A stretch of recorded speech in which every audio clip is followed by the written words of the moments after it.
Recession-resistant businesses that almost never fail.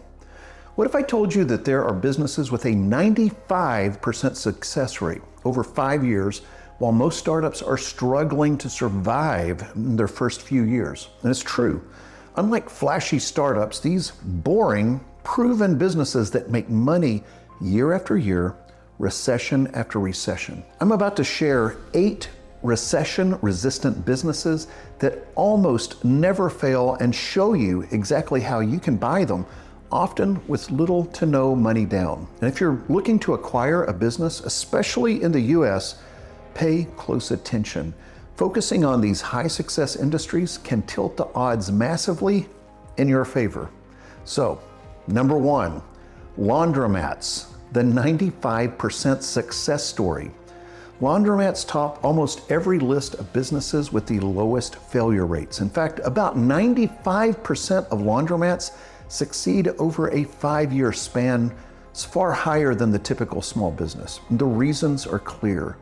Doing laundry is an essential chore people need to do regardless of the economy. Clothes always get dirty. Laundromats also operate on a cash-based, self-service model with minimal labor. Machines run 24/7 without demanding a salary or benefits, so overhead stays low. And many owners manage them part-time, simply handling maintenance and collecting coins. These factors make laundromats remarkably stable and even counter-cyclical. In a recession, people might avoid buying new washing machines and instead use the coin laundry more. For many investors, a laundromat is a set it and forget it type of business with typical profit margins in the 20 to 35% range. And it's no surprise that laundromats often sell at higher multiples, such as 3 to 5 times annual cash flow, than other small businesses. So buyers pay a premium for that stability. Now, let's get into how to buy one. Good laundromats tend to sell quickly, often at a premium price, so you need to be prepared. Focus on locations in dense residential areas like in the city center, or think apartment complexes, college neighborhoods, military bases, or anywhere a lot of people don't have in-home laundry. And make sure to verify the condition of the machines, because washers and dryers are expensive to replace. And check to see if the business has a favorable long-term lease for its space, unless it owns the real estate. Now, the great news is laundromats are prime candidates for SBA loans, which can cover up to 90% of the purchase price. With a SBA 7A loan, you might acquire a $600,000 laundromat with as little as $60,000 down, or even less. And remember, that down payment can potentially come from creative financing or even the business's own cash flow if structured correctly and strategically. Number 2, self-storage facilities. Steady cash from clutter. Self-storage units have quietly become one of the most recession-resistant business models around. The self-storage industry even thrived during the 2008 recession, and overall, it has a very high success rate. Fun fact, around 92% of self-storage facilities stay open over 5 years, which is one of the highest success rates. And why is that? Americans never stop needing space for their stuff. In good times, people accumulate more belongings, and in bad times, they downsize homes or they move. Either way, they often end up needing storage for their things. And what makes self-storage golden is the combination of steady demand and low operating costs. Running a storage facility doesn't require a lot of staff or inventory, because basically you're renting out empty space on a monthly subscription. And once a facility is filled with tenants, it costs relatively little to maintain. And many owners even manage facilities remotely with software or kiosks, or with just one part-time manager on site. Customers usually stick around too. Once someone's belongings are stored, they tend to keep paying for that unit rather than deal with moving everything out. All this adds up to consistent, predictable income year-round. Here's how to buy one. Purchasing a self-storage business is part business acquisition and part real estate deal. These deals can range widely in size, from a small 50-unit storage lot in a rural town to a 1,000-unit multi-building facility in the suburbs, but the basics are similar. Evaluate the facility's occupancy rate, aim for over 85% full, the local supply and demand for storage, and whether there's room to expand or raise rental rates. Many self-storage sales include the property itself, and valuation is often based on the facility's net operating income. You might hear about cap rates, for example. A prime facility might trade at a 6% cap rate, roughly equal to around 16 times annual net income in price. The good news is lenders generally love financing self-storage deals due to their stable track record. An SBA 7A loan or commercial real estate loan can cover a large portion of the purchase. So look for a facility with stable cash flow and consider whether you'll need to invest in any upgrades like a security system or modern access software after the purchase. Also, be mindful of competition and check to see if the area is overbuilt with storage units. If not, a well-located, well-run storage facility is one of the sturdiest investments you can make. Number 3, home services, plumbing, electrical, and HVAC. Essential and in demand. Plumbing, electrical, and HVAC companies form the backbone of essential home services. If you've ever had a pipe burst at 2 a.m. or your AC die during a heat wave, you know that these businesses never lack customers. They are absolutely necessary, and homeowners and businesses will always need repairs and maintenance for water, power, and climate control, no matter the economic climate. These skilled trades have several built-in advantages, which I'm going to break down now. First, constant demand. Things break all the time and they must be fixed promptly, recession or not. Second, high barriers to entry. Technicians need training, certification like plumbing and electrical licenses, or EPA licenses for HVAC, refrigerants, and years of experience. Not just anyone can start a legitimate plumbing or HVAC company overnight. This limits competition and allows established firms to charge healthy rates, especially for emergency calls or specialized jobs. Third, recurring revenue potential. Good HVAC companies sell annual service contracts for spring and fall tune-ups. Plumbers and electricians might have maintenance agreements with property managers or commercial clients. All this means a well-run home services company can enjoy steady income and solid margins, often 15 to 25% net profit or more. Here's how to buy one. When acquiring a trades business, look for companies that are established, say over 5 years in business, with a solid team in place. And avoid the one man in a truck outfits where the owner is the business. If they leave, the operation might collapse. Instead, target companies with multiple technicians and an owner who focuses on management or sales. And that way you can step in as the manager or bring in a manager, and the trained techs will keep servicing customers without missing a beat. And make sure all the necessary licenses and insurance are in order. And you may need to obtain a license yourself or have a qualified person on staff who already has it. It's a good idea to offer key employees a reason to stay post-sale, maybe a retention bonus or simply a clear path for growth, because their relationships and know-how are crucial. Valuations for small trades companies typically range from around 2.5 times to 3.5 times annual profit, and it's higher for larger firms with multiple crews. These businesses highly qualify for SBA financing due to their reliable cash flow. For example, you might buy a plumbing business making $300,000 a year in profit for about $750K, roughly a 2.5x multiple.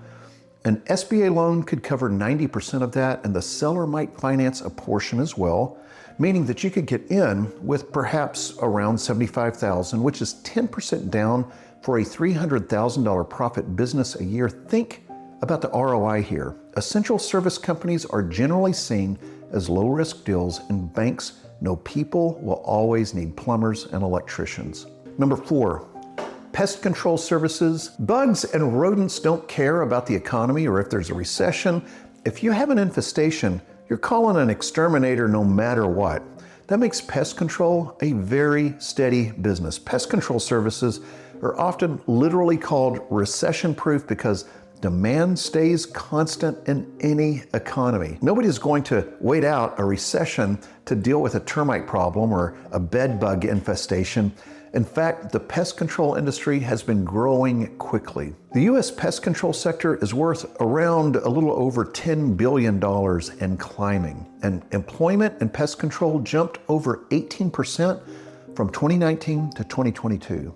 And new pest threats like invasive insects or rodents moving into new areas keep emerging. So there's always plenty of work and demand.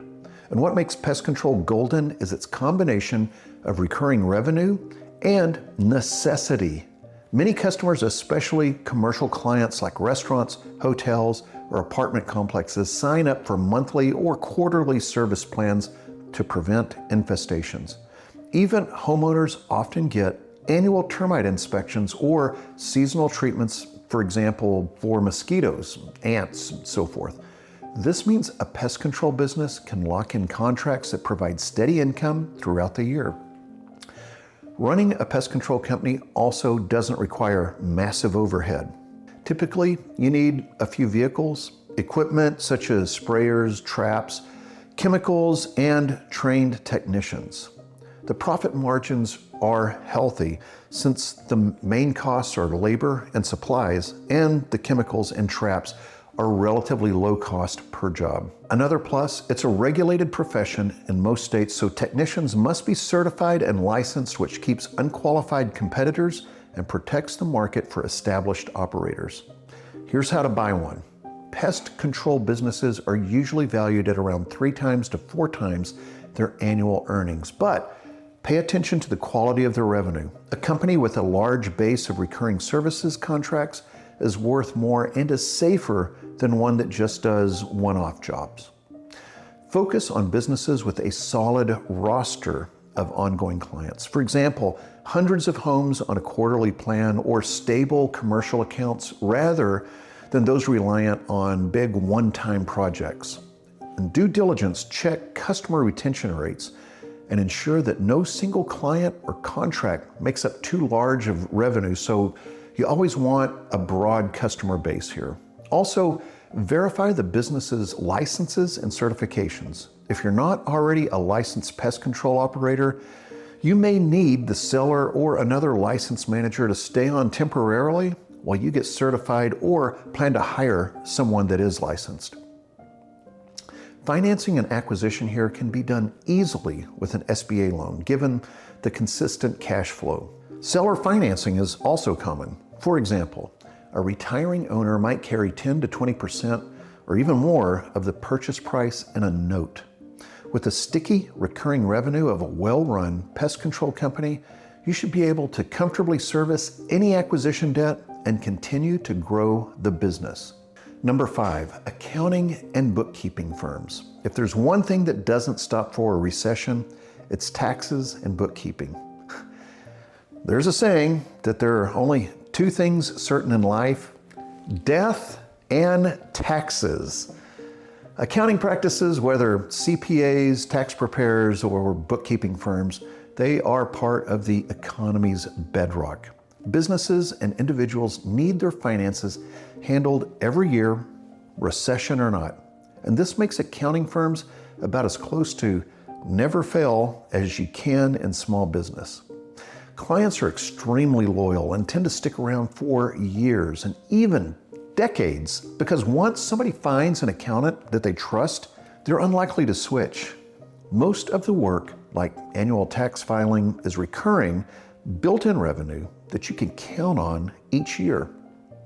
The financials of accounting businesses are also very attractive. Profit margins are often 30 to 50% since once you have an established client list, serving additional clients doesn't require a lot of extra cost. You're mainly providing expertise and time. There's virtually no inventory. It's not like running a store. With accounting, your product is knowledge and service.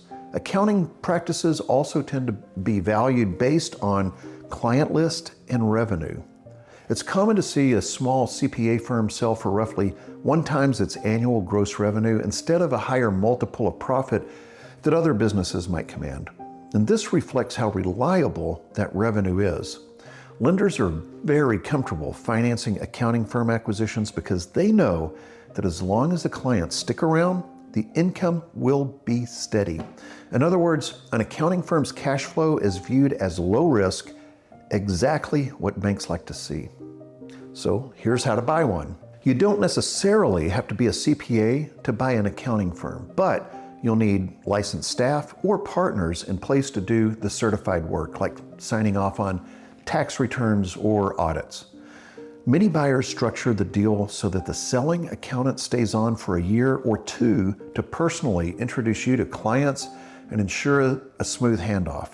In fact, it's common to pay a portion of the price as an earnout tied to client retention. For example, you might pay 70% of the price at closing and then the remaining 30% after year 1 or even longer based on how many clients stayed with the firm. This keeps the seller invested in helping you retain those relationships.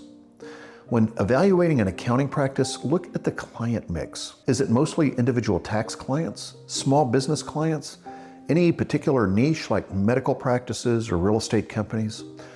Also ensure that no single client makes up an outsized percentage of revenue. You don't want, for example, one big corporate client that's 30% of the income, because if they leave, that is a big hit in your books. Assess the staff as well. The accountants and bookkeepers who do the daily work are crucial. Ideally, they will stay on board after the sale. You may need to reassure them about job security and offer a small retention bonus. Financing an accounting firm purchase is usually straightforward. Banks know these are solid businesses, so an SBA loan can often cover around 90% or more of the price, meaning you may only need around 10% down, and in some cases that down payment can even be the seller holding a note on standby as allowed by SBA rules. But please note that SBA rules can change. The bottom line here is you can acquire a high-earning, low-risk accounting practice and have confidence that the clients and their fees will continue year after year. Number 6, senior care services. Few industries have guaranteed a growth path as senior care. By 2030, about 1 in 5 Americans, which is around 70 million people, will be 65 or older. And that gray wave is driving huge demand for all kinds of elder care services. These include non-medical home care with helpers who assist seniors with daily activities at home, or home health care with skilled nursing, or therapy at home or assisted living facilities, memory care homes, adult daycare, and much more. Most of these services are needs-based. When an elderly person requires care, families must find a solution regardless of the economy. In fact, many senior care businesses see stable or even increasing demand during recessions because the aging population doesn't slow down and family caregivers can get stretched very thin in tough times. Operating a senior care business can be more complex than some other small businesses due to healthcare regulations and the sensitive nature of caring for people. But well-run companies in this field tend to have very low failure rates. The demographic tailwind ensures a growing client base every single year. Senior care can also be personally rewarding. You're providing an important, compassionate service to families while also generating solid profits. It's one of those rare sectors where you can do good and do well at the same time. All right, here's how to buy one. First, decide which part of senior care you want to be in. A non-medical home care agency, which is providing caregivers for help with daily living tasks that is generally simpler to run and usually doesn't require you to have medical licenses, or a home health care business, which requires skilled nursing, physical therapy, and so forth, and this will involve medical staff and stricter regulations. Or an assisted living facility or similar residential care home involves managing real estate, staffing 24/7 care, and complying with extensive regulations. Each model can be profitable, but think about which one fits your experience, resources, and comfort level with regulations. When evaluating a senior care business, look closely at its reputation and compliance record. Quality of care is everything in this industry. Check for any history of violations or complaints. Also, examine staff turnover rates and caregiving. Having a consistent, reliable team is crucial, where families and residents value caregivers that they know and trust. Understand the payer mix as well. How much of the revenue comes from private pay clients versus insurance or government programs like Medicaid or Medicare waivers? This matters because it affects profit margins and cash flow timing, where government reimbursements can have delays, for example. Senior care businesses often sell for around 2 times to 4 times their annual earnings, depending on their size, location, and the type of care.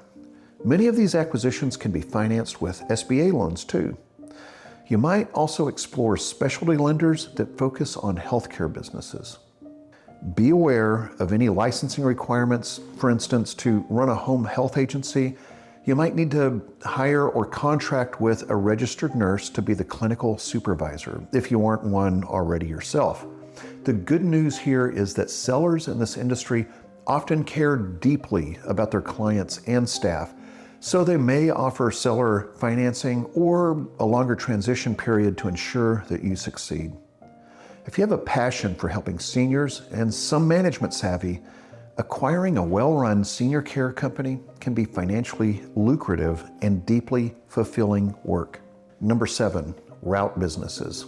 Think here about vending machines and ATMs, which is mainly passive income with high survival rates and success rates. Route businesses like vending machine routes or ATM routes are popular ways to earn semi-passive income, and they actually have very high survival rates. The concept is simple. You own a network of machines in various locations and you earn money as people use them. Vending machines sell snacks and drinks while ATMs dispense cash and charge a fee. These ventures are often easy to start on a small scale and then grow, which means owners rarely overextend themselves to the point of failure. By some estimates, vending machine businesses have a 90% success rate over a few years. The ATM businesses also are very steady despite the rise of digital payments. A lot of people still rely on cash for everyday transactions. In fact, cash still accounts for roughly a quarter of all US transactions under $20. So there's still plenty of demand for cash at ATMs. So what makes route businesses appealing is their simplicity and low overhead. Once a machine is placed at a location, your main job is periodic restocking or maintenance visits. There are no employees to manage on a day-to-day basis. There's no need to staff a storefront, and not much in the way of utilities or rent. You might pay a small commission or a placement fee to the host location, but that's usually it. Each machine is like its own little profit center, so your risk is spread out. If one location underperforms, it won't sink your whole business, so you can just often relocate that machine to a better spot. And in a recession, people might cut back on a big luxury purchase, but they'll still buy a $1 snack and they'll still need $20 in cash now and then. So the revenue from vending and ATMs hold up. And another great aspect is flexible growth. You can add machines one by one as you can afford them. Many route operators keep the business as a side hustle until it grows large enough to become full-time. And it's rare for a route business to fail suddenly. If anything, if an owner wants out, they usually just sell the route because the machines and locations have value. It's a very liquid business model. So here's how to buy one. Instead of starting a route from scratch, you often buy an existing vending or ATM route that's already making money. When evaluating a route for sale, get a detailed breakdown of each machine's performance. For vending, know the weekly or monthly sales per machine, and for ATMs, know the transaction count and the fee income per machine. Also, review any agreements with location owners. For example, is there a contract in place that lets the machine stay there for a certain period? Do you share a percentage of sales or pay a monthly fee to the location? These are the types of questions that are important. Now, you want to be sure those placements are secure and profitable. Inspect the equipment condition too. Are the vending machines modern and in good working order, for example? Do they accept credit cards or only cash? Are the ATMs up to date with current technology and security standards? If machines are outdated, you may need capital to upgrade them soon. Valuing a route business usually comes down to its net profit and asset value. A smaller vending route might sell for roughly 1 times annual net profit, whereas a larger route with many machines and stable contracts might go for 2 times or more. And make sure to verify the income because these businesses deal in a lot of cash. You want to see machine tally records or invoices for product restocks that back up the revenue that the seller claims. Financing a route can be a bit trickier than other businesses since traditional banks get a little skittish about cash-heavy operations. However, some SBA lenders will finance a well-documented route business, especially if it's mostly credit card sales, for example, for vending or if the books are solid. More commonly, seller financing is used where the seller might ask for, say, 30% down, and then let you pay the remaining 70% over a few years out of the route's earnings. And this is great for you as the buyer because the business's own cash flow is essentially paying the seller. For example, you could put $30,000 down on a 100K route and then pay the rest in monthly installments that come directly from what the machines collect. And lastly, once you take over, look for quick wins and perhaps add credit card readers to machines that are cash only, which can boost sales. Tweak product mixes to better selling items or move any underperforming vending machines to a busier location. Small improvements can increase the profits on a route business pretty easily and pretty fast. Number 8, buy and build strategy, combining safe businesses for growth. Our final business is actually more of a strategy. Instead of buying just one company, consider acquiring multiple small, safe businesses over time and combining them. If each individual business has a high success rate on its own, owning a group of them can diversify your risk and multiply your returns. For example, you might start by buying one solid business, say a plumbing company, and after running it successfully, you acquire an HVAC company, and then perhaps an electrical services company. Now, you have a mini home services empire. Each business was stable by itself, but together you can cross-sell to each other's customers. Think like a one-stop shop for plumbing, electrical, HVAC, where resources are shared like combined marketing or administrative staff, and benefit from economies of scale. This kind of intentional growth through acquisition is often called buy and build strategy. And the beauty of the buy and build strategy is that you're scaling up while staying in low-risk industries. If each business individually had, say, a 90% chance of success, owning several of them spreads your risk even more and gives you multiple income streams.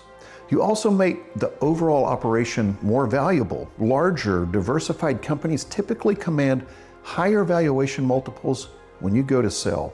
Many entrepreneurs use the profits and credibility from their first acquisition to help finance the next one. Over, say, a decade, you could roll up a handful of recession-resistant businesses into one larger enterprise. It's a slower, steadier path to growth versus trying to launch a brand new startup, but it's proven. In fact, a lot of wealth is built this way under the radar. By acquiring and consolidating boring businesses, you can create a not so boring paycheck for yourself when you eventually exit or just enjoy the increased cash flow from multiple sources. Financing tips: buying with little to no money down. By now, you might be thinking, These businesses sound great, but I don't have hundreds of thousands of dollars to buy one. Here's the good news. You don't need to be rich to acquire a business. With the right financing strategies, you can buy a profitable company with a relatively small amount of your own money, sometimes with $0 out of pocket. And here's some proven financing methods and tips that make that happen. SBA 7A loans. 90% financing. The SBA 7A loan program is a game changer for small business acquisitions in the U.S. You can borrow up to 90% of the purchase price of an existing business, often with a 10-year term and reasonable interest rates, which are around 7 to 10% currently. And that means you only need to put down about 10%. For example, on a $500,000 deal, an SBA lender might finance $450,000 and you'd bring $50,000, 10%. As long as the business had solid cash flow to cover the loan payments, the bank will check this. You're essentially using the business's future earnings to pay for most of the purchase. SBA loans do require that the businesses be financially healthy. Lenders typically want to see $100,000 or more in annual profits and that you have decent credit and some relevant experience managing or working in a similar business. But the SBA's whole mission is to encourage business ownership, so they are actively trying to lend to qualified buyers. For the kinds of recession-proof businesses that we discussed, an SBA loan can be one of the best ways to finance the deal. Seller financing. Use the seller's money. In about 70% of small asset sales, the seller agrees to finance a portion of the price. With seller financing, the seller takes a promissory note for part of the payment. Essentially, they act as the lender for that piece. Okay, for example, if you agreed on a $300,000 price, you might pay $240,000 at closing and have the seller carry the remaining 60%, which you pay them back over, say, 5 years at some interest rate. And this reduces how much cash you need up front. So why would a seller do this? Two big reasons. Number one, it shows that they have confidence in the business's future, since they only get all the money if the business keeps doing well and you can pay them. And number two, sellers can often get a higher price by offering financing. More buyers are interested and able to pay if financing is available, so it increases demand for the business. In fact, all cash deals typically go for lower prices, where if a seller is willing to finance maybe 20 to 30%, they might get closer to their asking price. From your perspective, as a buyer, seller financing keeps the seller somewhat invested in your success after the sale, which is great. You can also negotiate flexible terms, maybe interest-only payments for the first year or even a few months of no payments to help with your post-acquisition cash flow. It's a win-win if structured right. Stacking SBA and seller financing, aka the $0 down power move. Here's a powerful financing strategy that most people, even some bankers, don't fully understand. Under current SBA guidelines, if the seller's financing is placed on full standby for 24 months, meaning you don't make any payments for 2 full years, then that note can actually count towards your 10% equity injection. So in plain English, the seller's note can serve as your own down payment. So yes, that means that you can potentially acquire a cash flowing, established business with $0 out of pocket at closing. And here's a simplified example.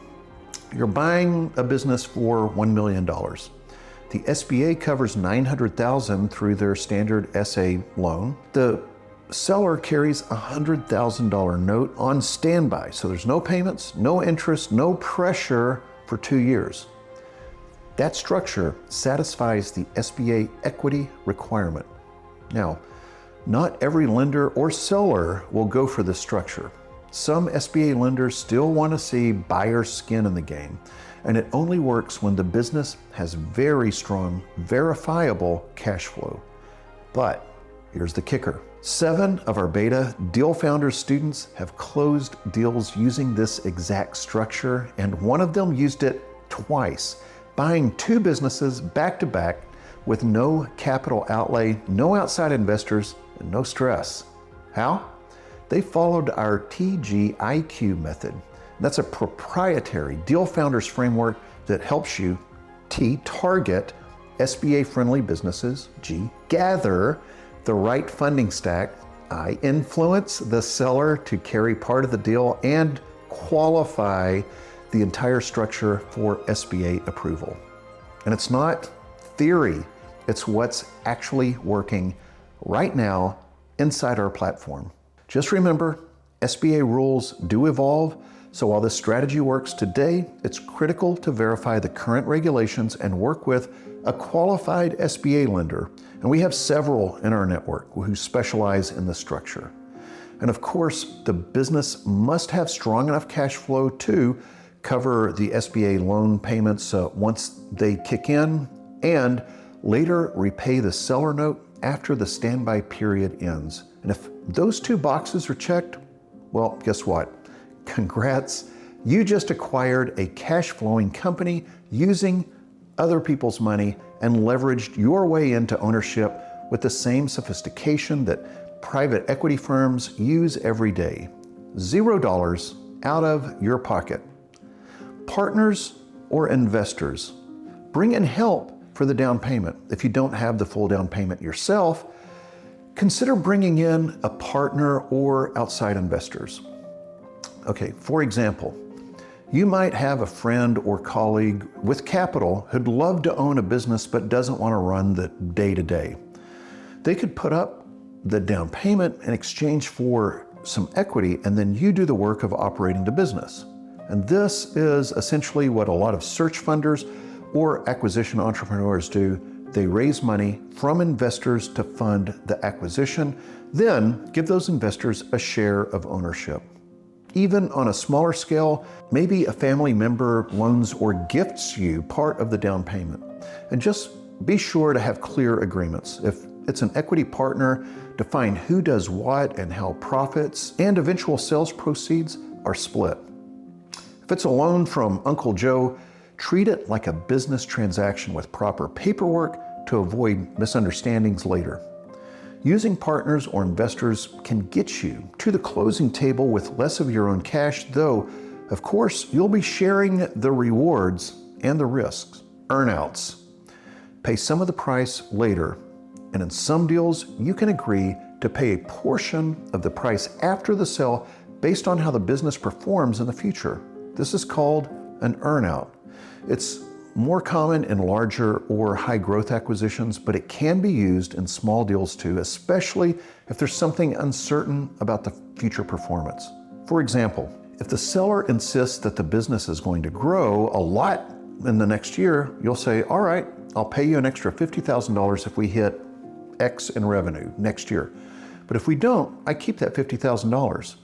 That way, if the business performs as the seller predicts, they get additional money. But if it doesn't, you don't overpay. Earnouts effectively delay payments, and it makes it contingent upon results, which helps protect you as the buyer. They also reduce the cash needed at closing. However, be cautious. Earnouts can sometimes lead to disputes if not worded very clearly, like what exactly are the targets and who controls the decisions in the meantime and things like that.